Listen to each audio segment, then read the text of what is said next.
Hi, I'm Kevin, and this is a video version of the Byrne identity. There are times I think that Steve Bisciotti pays me, and John Harbaugh looks to me, to be a voice of reason and calm. And there are times, frankly, when I'm not very good at saying, things are okay, let's look at the big picture here. Losing does that to me. I am not mature about losing. I am staggered by losses, some more than others. That loss to the Bears stung me like I know it hurts you. But I know the team is on to the next game, a showdown against the Vikings in their new stadium this Sunday. I would say Coach Harbaugh had moved on from the loss to the Bears by last Monday afternoon. By that time, he had reviewed and dissected every play from the Bears and had started his study on the Vikings. And this has always surprised me. Players play it forward in a hurry. Maybe that's the way great athletes cope with the ups and downs of this very public competition. Give everything you have, and if it doesn't work, can't do anything about it now, time to move on. Me, I think, like many fans, losses lingers. It hurts a lot. Maybe it's because we don't have any control of what happens in a game. We are so invested in wanting our Ravens to win, and we can't make them win. These losses hurt us, perhaps more than they hurt those actually playing or coaching in the games. My guess is that most of you were like me last Sunday. The Ravens would find a way to beat the Bears, right? Chicago had played the previous Monday night. They were starting a rookie quarterback playing his first road game ever.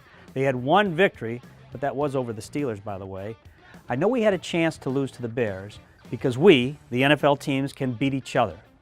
But I was more confident than I usually am. And the way we lost made it worse.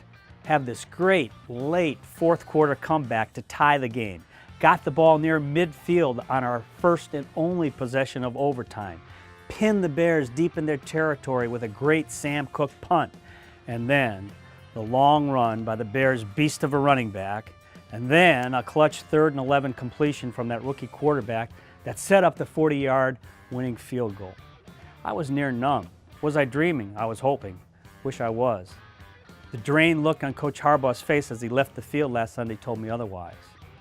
I was still dragging a little on Wednesday, to be honest, until Harbs met with the reporters, as he does every Wednesday, and he responded to some questions about the leadership in our locker room and young players having to make plays. John's confident answers helped lift my fog. Watch him. And the thing I really respect and admire about this team and the leadership of this team is that we have a room that does that. You know, we don't have a defensive room. We don't have guys who are folding their, crossing their arms and turning their head sideways or pointing the finger. We just don't have it. And we have amazing leadership, guys who take responsibility. I do a tape every Tuesday afternoon where we go, I'll pick the plays out. It's usually anywhere between 60 and 80 plays of all three phases that we go through together as a team, and we look at. And there's good things and there's things that aren't so good. And it's guys saying, yeah, I need to do better on that. Yeah, I need to do better on that. I'm usually talking about the good stuff. Or we're making the correction, we're making the change. Sometimes it's a scheme thing.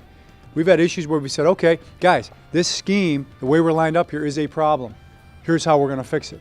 So everybody in the room has clarity towards the accountability part of what we got to do. And I think when you do that, you have a chance to get somewhere. And that's how we do it here. Belief that they will make big plays. I like that. Look, talk is cheap.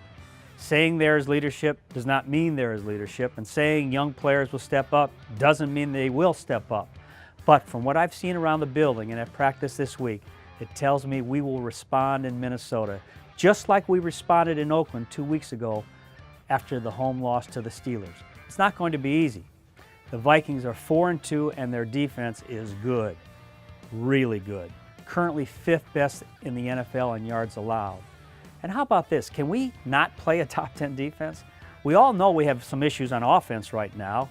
Injuries on the line, lots of injuries on the line, some drop passes, but man, we really have faced good defenses. In fact, 5 of the top 9 defenses in the league so far this year. Right now, the Bengals are 2nd, the Steelers are 3rd, Chicago is 6th, Cleveland and Jacksonville are 8th and 9th, respectively. And speaking of injuries, ESPN did a report this week on which teams have been affected the most by injuries so far this season. Of course, we're near the top. We have to overcome those. And we'll get some players back soon, like Giant defensive tackle Brandon Williams and cornerback Maurice Canady. Hey, let's make those Minnesota fans feel like we did last Sunday. We can do this. Let's beat the Vikings. Thanks for watching, and we'll talk next week.